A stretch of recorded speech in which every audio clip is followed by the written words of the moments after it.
Hello, good morning. My name is James J, and this is the beginning of week 2 for our class. What I would like to do today is start out with a poem by Kim Adonisio. And I'd mentioned before that typically, whether I'm teaching this class or other writing courses, I'll start out with either a poem or a short story or a lyric essay that's rather brief from a writer that I admire quite a bit that might have something to do with the themes that we'll be looking at. And one of the things it does, it gets us warmed up, I think in some ways, gets us changed from whatever we were doing before, whether we were taking care of a family or taking care of work or whatever might be going on. It's a good transition to get us thinking about writing and getting in our writing mode. So I think I'll start with Kim Adonisio, who is a poet who lives in San Francisco out on the West Coast there, has had tremendous success over her career. She started out in the service industry. She was a waitress and a bartender for a lot of years until she made it big in the world of poetry. So this is Kim Adonisio, called The Numbers, and she's working with the idea of not being able to sleep at night and insomnia, the idea of counting sheep. So she takes that old wise tale about how to fall asleep and spins it a little bit, makes it her own, makes it unique. How many nights have I lain here like this, feverish with plans, with fears, with the last sentence someone spoke, still trying to finish a conversation already over? How many nights were wasted not sleeping? How many in sleep? I don't know how many hungers there are, how much radiance or salt, how many times the world breaks apart, disintegrates to nothing, and starts up again in the course of an ordinary hour. I don't know how God can bear seeing everything at once. The falling bodies, the monuments and burnings, the lovers pacing the floors of how many locked hearts. I want to close my eyes and find a quiet field in fog, a few sheep moving toward a fence. I want to count them. I want them to end. I don't want to wonder how many people are sitting in restaurants about to close down, which of them will wander the sidewalks all night while the pies revolve in the refrigerated dark. How many days are left of my life? How much does it matter if I manage to say one true thing about it? How often have I tried? How often have I failed and fallen into depression? The field is wet, each grass blade gleaming with its own particularity, even here, so that I can't help asking again, the white sky filling with footprints, bricks, with mutterings over rosaries, with hands that pass over flames before covering the eyes. I'm tired. I want to rest now. I want to kiss the body of my lover, the one mouth, the simple name without a shadow. Let me go. How many prayers are there tonight? How many of us must stay awake and listen? So that's Kim Adonisio there. And I figured we'd start off with her to get things going. That's from her book, Tell Me. And the other thing I'll typically start class with is also reviewing any sort of announcements. Last week I plugged into our announcements area on Canvas some information regarding the Writers Workshop Welcome event that's coming up on Monday. The details as far as it's a Zoom meeting, and the details of logging in for that are on that announcements link. And I think it's worthwhile to check out. One of the things that I think that with doing this course online, there are some advantages that we can have in terms of emphasizing craft, the ability to go back and look at particular details that I may have talked about regarding writing is good. One of the downsides is that we aren't able to meet together in a classroom and have that energy from the back and forth dialogue and discussion. And you don't get a chance to see your peers. You don't get a chance to build that bond and see what they're up to and get that type of feedback. We will, but it'll be remotely and it won't have quite that same energy. So one of the things that I think is useful are things like this writers workshop that'll be on Monday. That'll be coming up. It'll give you a chance to see what other folks are up to, other people in the writing program, what they're going on to do in their careers, things like that. So I know that a lot of folks in this program aren't necessarily English lit majors or writing majors first. You might have all sorts of other things that you're up to, and I mentioned last week also that that's probably a good thing for your overall writing. If you're interested, and I hope you are, after this class to continue looking at writing. There's a long legacy and a great history of folks that are medical doctors, that are nurses, that are that have worked in insurance and business, that have done all sorts of great writing. In fact, it's sometimes nice to have a profession that's totally different than what you primarily do. So I think it's worth checking out though to see what folks are up to as far as career trajectories and interest, things like that. So I'll keep posting things like that as events pop up. Hopefully that'll work out if you can make that. Might be of interest to you. The other thing I was pulling up here was the Writers Workshop is coming up with their reading series, which we've had a tremendous reading series going for a lot of years, and this will continue. We've been doing it 40 plus years, and so this will be a little bit different as far as going with the online option. But on Wednesday, we're going to have a reading that'll be coming up by Ken White. The information on that I'll also post in the announcements. I haven't linked that up yet.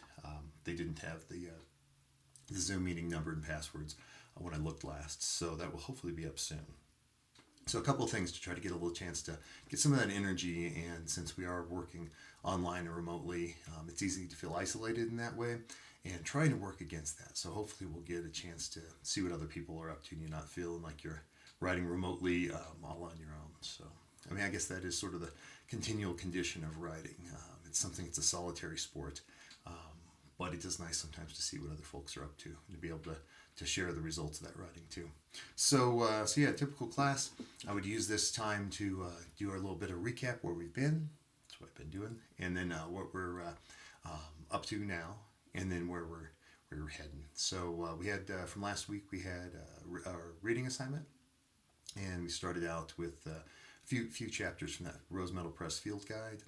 The field guide, I mentioned also that it's easy to think about a field guide in terms of field guide to North American birds or to edible plants or something like that. You wouldn't read it just front to back. You'd pop in and use it as need be, so as the situation demands. So we didn't even start on page 1 necessarily. I asked you to begin with Jane Ann Phillips and her assignment, her essay that started on page 36, that little 36 to page 40, that short essay there. The reason I did that is I thought it's just absolutely brilliant. If you're going to read one section of the book and have that be the most useful thing for our class, I mean, obviously we're going to read, I'm going to bounce around and get probably all of it read by semester's end. But if I were to say, if you just had one spot, this is the place to begin.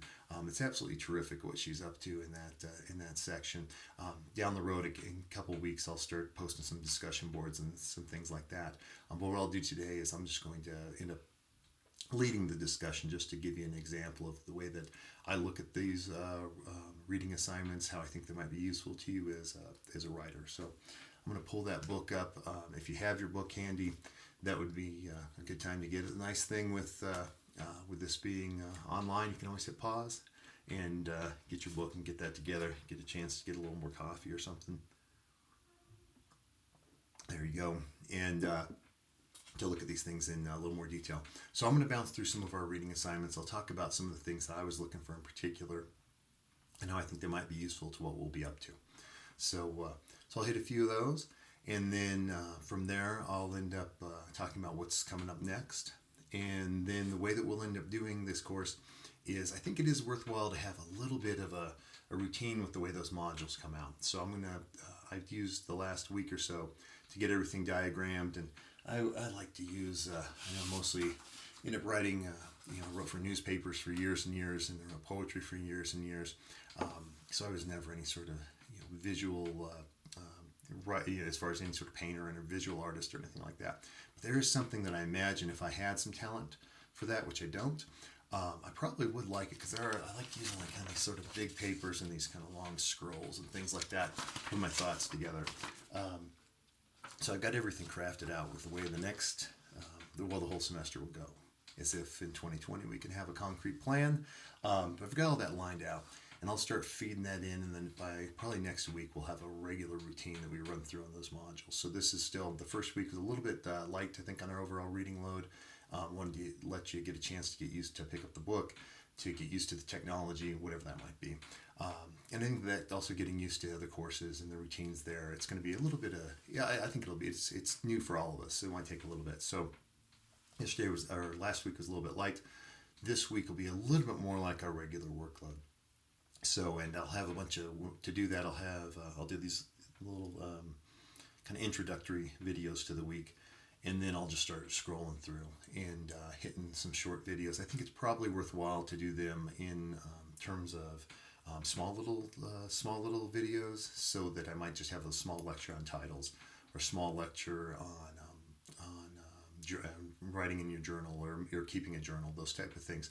That way, if there is something, if you want to refer back to, hey, what did that guy mean over here? You've got a short, 5 to 10 minute lecture to scan through and find the information you were looking for, as opposed to having if I recorded it all in one 2-hour block, which would get probably monotonous for everybody. So what I'll do is I'll break them down to the smaller batches. If it turns out that's not the best way to do it, we can adjust and adapt.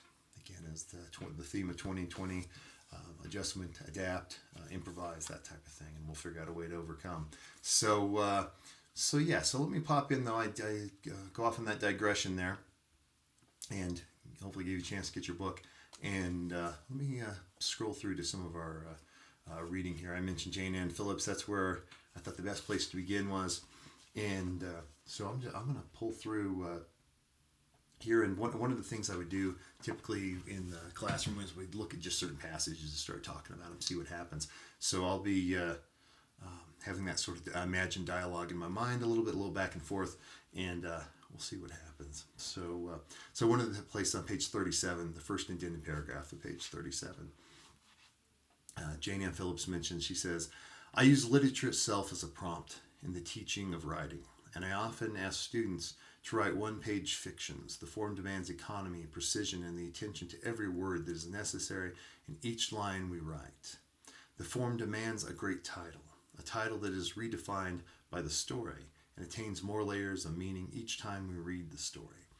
This is one of the things that I think is key. We're trying to write stories or poems or whatever we end up working with, the different forms throughout the semester.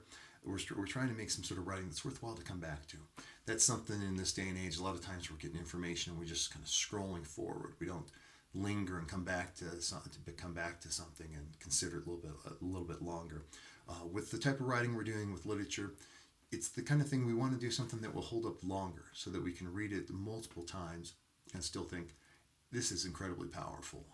We might understand it in different ways, oftentimes in different ways, but it's something we want to come back to over and over again. So that is one of our primary goals. It's a lot of pressure, of course, right, to do that. So we'll talk about as far as some of the particular crafts and techniques. So that's the big picture. Then we'll break it down into small pieces. How are we going to get there from here?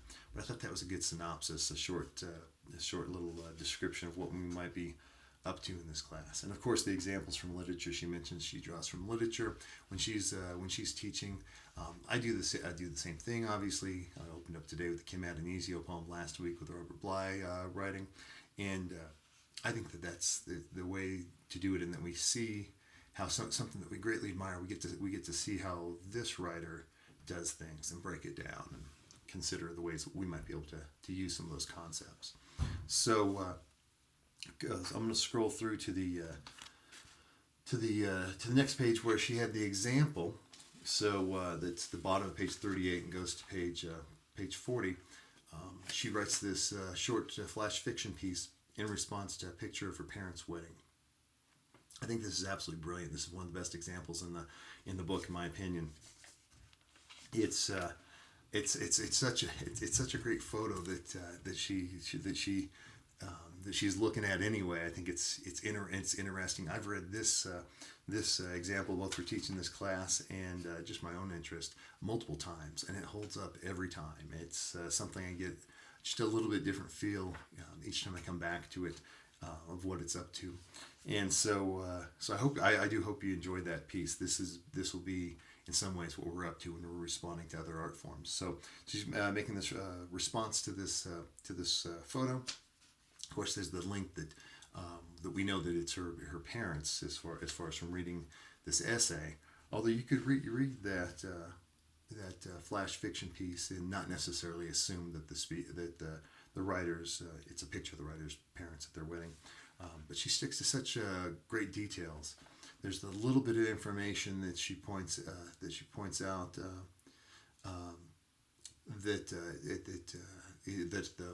the bride is pregnant while this picture is being taken. Of course, we can tell from looking at that old, with it being an older picture, that'd be much more of a controversy then than perhaps it is now. But there's that little bit of information. So she is looking at the picture, and then this is the magic of being a writer. She can imagine, sort of what's inside the womb also of the bride. These type of things. Of course, she knows this probably from family history, that type of thing. Maybe her, right? So there's that layer within there. But for the most part, she sticks to just the sort of details that we could all see from the picture. But she sees them from a certain lens, a certain point of view, and she just keeps coming up with a rich detail that I think plays out just wonderfully. And then she's describing the bride. She's describing her the husband, her father, and with just some of these I think just terrific lines. So I think that those descriptions are fun in themselves. And then the last closing paragraph, where she's describing, we can look back to the picture that when they're getting married, there's the cross that's in the background, and the way that it's set in the back of the church is even it's odd the way that it melts into their heads almost just from the photography, and the way she describes it seems almost I think supernatural, though, right? It's just the way the photography works, the way that the background blends in, but it seems almost supernatural. So I'm going to read that closing paragraph there. So page 40, last paragraph. In her hands, the snowy Bible hums, nuns swarming a honeyed cell. The husband is an afterthought. 5 years since the high school lover crumpled on the bathroom floor, his sweetheart raw. She's 23. Her mother's sick. It's time. My father's heart pounds, a bell in a wrestler's chest. I love that description. He is almost 40, and the lilies are trumpeting, rising from his shoulders. The cross glows pale and loses its arms in their heads. It's a precise description of the way that the photograph is working, but it has an eerie feel to it. But I really enjoyed this section quite a bit. I hope you did too, and I hope that there's something there you can potentially use. I think it's those details that I would find to be most useful in that as well. So let me scroll through a couple of things. This would be the part of the class we talk a little bit more, and hopefully we'd have a lot of back and forth. You're really excited about all these things. So I'll imagine all that's happened, and then I say, but we're using all our time talking about Jane Ann Phillips. Let's move through the rest of our discussion. So I also mentioned we read Nathan Leslie, the V word, the vignette that he refers to. And the thing I thought that was most useful there to take away in a practical sense is on page 9. So scroll to page 9.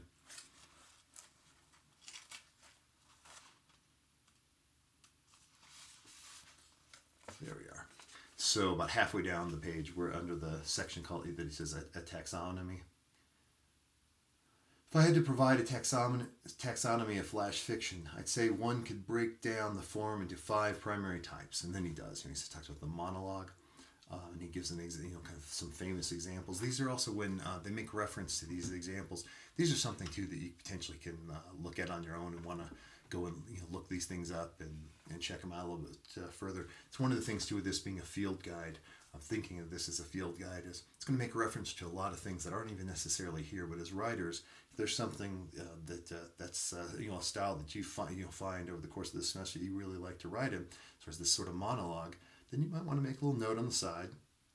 Say, I need to check out this Peter Taylor and that type of thing. So it gives you that way of for you to take the lead in how you're going to explore your way through this text. So the tale, so it's kind of the tale, which we had some examples also when we were looking at the old wine and new bottles in that chapter, right? So there's the monologue, the tale, the individual scene. I think that's probably pretty common, right? You want to focus these shorter pieces of writing, this flash fiction. You're not going to write a whole, create a whole world in the same way of like Lord of the Rings trilogy, something like that, right? You're not going to put all that together in 500 words. What you can do is put together a quick scene. So a scene, There's also the snapshot story describes, so that he uses that T.C. Boyle, who's someone that we'll probably end up getting a chance to read some T.C. Boyle. The notion of just a snapshot, quick story like that, and then the other one is funny, and the experimental.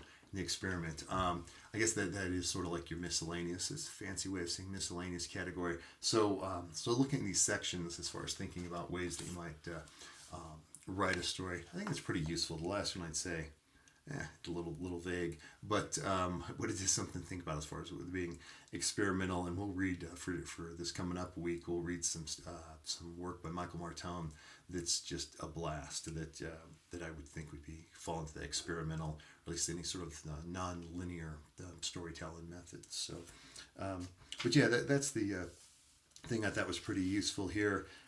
I also like the way that Nathan Leslie works off that notion of, he's got the he uses the example from Lydia Davis of socks, and I think that's kind of one of these ways of having an interesting title that is the catalyst for the way that story unfolds with all the complex human relationships, and just thinking about a sock and the way that fits in the story, I think is pretty interesting. So yeah, some particular ways just to think about structure. If that's useful to you, roll with it. If you want to think about that there seems to be other ways to get after this thing, by all means take your own notes. You can argue with the field guide too. Say, I don't know about that observation there. But that's some nuts and bolts information right there. Also with Tara Massi is the person that's the editor for this overall book, and we read about the first 10 or so pages of her introduction. I think she's pretty funny in that she's putting together this great anthology on flash fiction and the short fiction, short forms. And of course, she has this giant introduction to do it. And she even pokes fun at that. You may have noticed that too, that she pokes fun at herself a little bit for writing such a long introduction. One of the things I think that hopefully is interesting there, or was interesting to you, is that she's working with the idea of reimagining the shorts, some of our misconceptions we might have about short fiction, about short pieces of writing. And I think what she's getting after there is there's this old sort of adage in literature that the short story is primarily in American form, that we trace it back to Edgar Allan Poe or something like that sort of time period, or Nathaniel Hawthorne, and that's sort of the extent of it. I think what she's getting after is it's a form that you can find that goes back to, I think her oldest example she goes back to is about 2,300, 2,400 years back to China, with some examples there, and she keeps finding all these other examples as she's trying to figure out, well, what's the first short flash fiction piece that she can find. It keeps going farther back. So I find that stuff fascinating. One of the things is that I'd mentioned at the beginning of this lecture that it's tough with the online aspect of the class to feel like you're kind of part of a larger community. It's easy to feel isolated. One of the things with these essays that she's putting together is she's trying to also build this notion of community, and that we're part of it. If we're writing short stories, we're part of a longer tradition than we might think or presuppose. And just some of her historical examples I enjoyed quite a bit. In the quiz I mentioned that just a couple of things. She refers to Tagore, who is a Bengali writer who absolutely, I think, fascinating, interesting guy. He's a painter in addition to being a writer. And in fact, it was several years ago, but I was in Chicago. Went to the Chicago Art Institute, and they had an exhibit on Tagore, and they had all a lot of his visual work, his paintings, that type of thing, to go with his writing, and it was absolutely splendid. That was the Art Institute of Chicago, and it was a traveling exhibit that I didn't know that's what I was going to be walking into. It just happened to catch it. So whenever I'm traveling and going to a place like that, I try to take advantage of hopping into those places and finding myself be surprised or seeing what I don't know. And I got a chance to see him firsthand. It was one of those things too, when as I was going through and reading the work that they had there, as well as looking at the visual components of his work, yeah, I was going through that. I couldn't believe that I didn't know more about this person, and so that was great. So she mentions that with Tagore, that what was a big influence on him was the folk music from his area. So that music very much informed his writing. So I thought I wanted to point that out to you too, because in a lot of ways that's what we'll be up to in this class as far as thinking about how different art forms potentially connect and influence what we're up to as writers. So let's see. I'm going to scroll through. I mentioned it was Shuhua Ki, the old wine in new bottles, pages 15 to 23.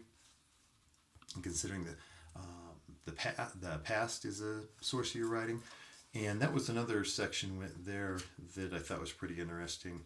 Thinking about this longer tradition, that this goes back much longer than what we're up to. And on page 15 is the deep roots of native soil. That section where I think this was one of the earliest examples that we ended up finding with the short form. So so that's page 15, about halfway through page 15. Although the name has a ring of novelty to it, flash fiction in China can be traced as far back as the creation myths of Nuwa, 350 BC, as far as they know, Fuxi, and Pangu. The story of Pangu, a legendary godlike giant, which first appeared in written form during the Three Warring States period, 220 to 263 AD, has a word count of 350 in Chinese. It is flash fiction, all right. If squeezed hard, it may even fit into the microfiction label. And she goes on some of these. We got some of these examples here, so that I thought those were fun.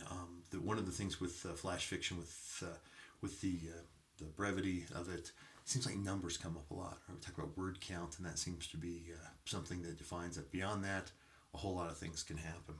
So I think that some of those examples from the historical examples from China are fun, and it is a way of finding old tales to work with. The thing that's mentioned too in that chapter is that I think is worthwhile to think about as writers too, is that going back to history, I think allows some safety, some distance for the writer to work in. That's always been the case. We see examples, whether we get all these great examples here in this chapter, whether we're looking there or whether we think of like even someone with like Shakespeare or something like that. So that a lot of those plays that Shakespeare had written, he sets the play maybe in Italy or maybe in the past, that type of thing. But a lot of times he's criticizing the current government of England, right? While he's doing that, if he were to criticize if he would have been critical of the Queen at that time, he might have had a little bit of a few problems with that. He sets a historical past, he gets a little bit of a cushion.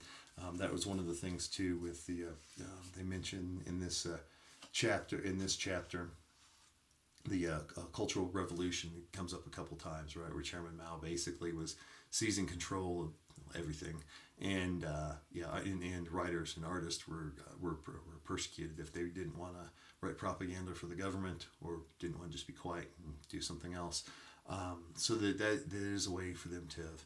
They managed to get through that amazingly enough, and so writing about the past and sometimes looking at the ancient past provides a way of commenting on the current situation. So that might be, I think, of use and something to think about as well. So I'll just kind of scroll through. That sums up what I was looking at for these. And we'll come back to these two. Anytime we do a reading, we'll read that. What I hope is that information and that some of the ideas and some of the concepts stick with us. So whether it be particular things like in Nathan Leslie, having the way that he describes vignettes, to have something where it's a real categorical way of approaching writing. If that's useful to you, great.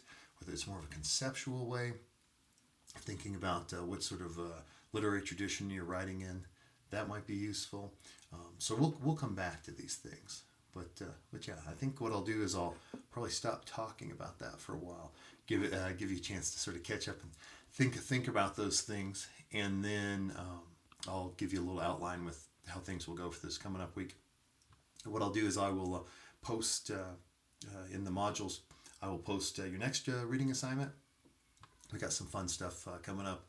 Michael Martone is one of the writers that I think is a lot of fun. He's got a certain just kind of lyricism and playfulness to his writing. He listens to the sound. It's something that you wanna read it aloud. He's got a real musical quality just to the way he writes. He's a lot of fun. He's also works in that non-linear fashion. So if that's the way your head tends to work, he might be a person that you hopefully can draw some inspiration from. And let me see. I'm gonna scroll through my notes there, see if there's anyone else I wanted to mention. I think that Martone will be good in that sense. There's also quite a bit of sort of the nuts and bolts kind of writing examples that we'll hit next week. So I'm going to I'll try to do that with our reading notes. I'll try to come back and forth where we have more philosophical, stylistic things, and then some particulars. And to that end, Tom Hazuka will read some of his stuff. I think that he's pretty useful to give you some of those details.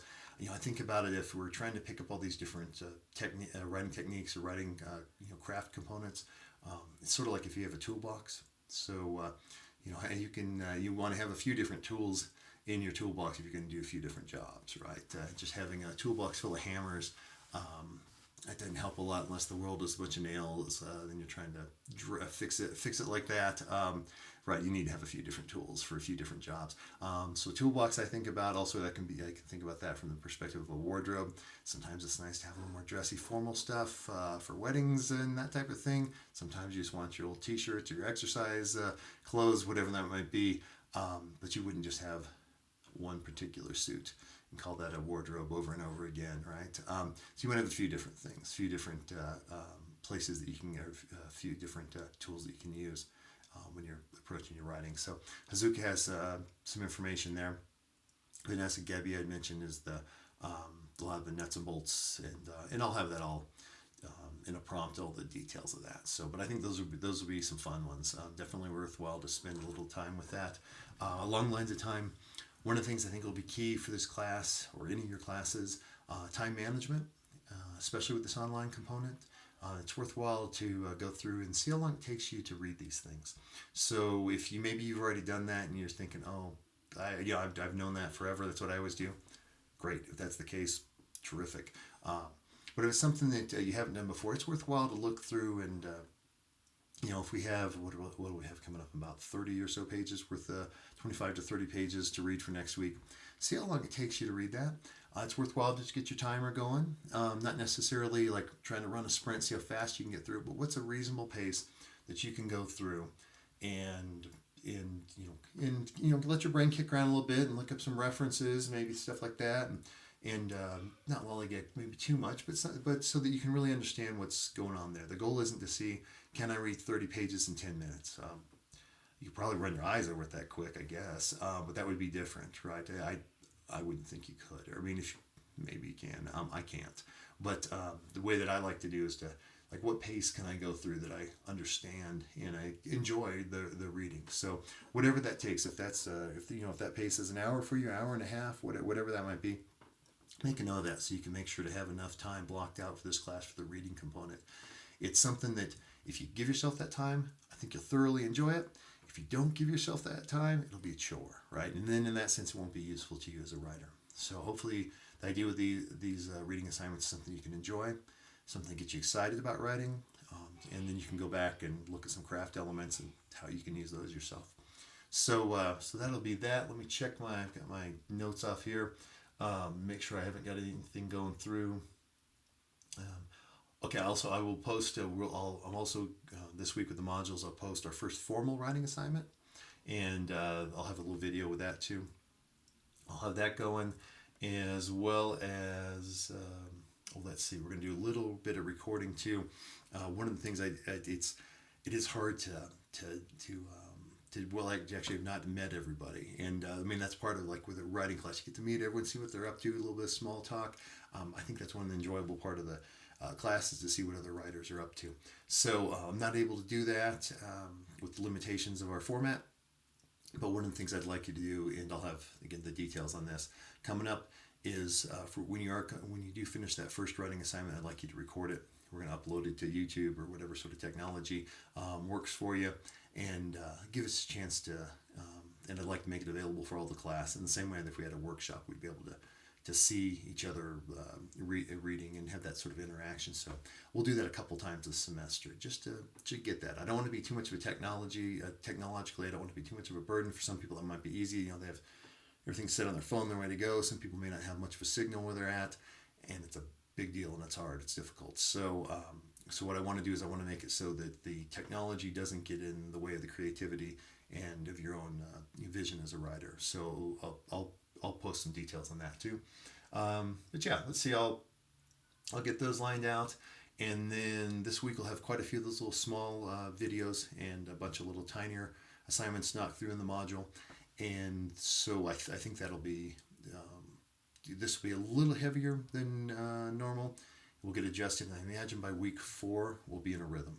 And so that's the goal of me having the big paper filled up. I wanted to make sure that all our, with the calendar moving around a little bit, that I want to make sure that our assignments time out so that I'm not giving you a big load right before Thanksgiving, for example, or switching gears from nonfiction to poetry at a time when there's a lot on the academic calendar. I want to be able to time it out so we make a logical flow, and then it also potentially works with the other calendar of events. So I'm going to wrap it up for now, and I'm looking forward to seeing what you come up with this first writing assignment, and posting that, and it'll be a chance for us to get some dialogue going on the written page, or the electronically written page, as it were.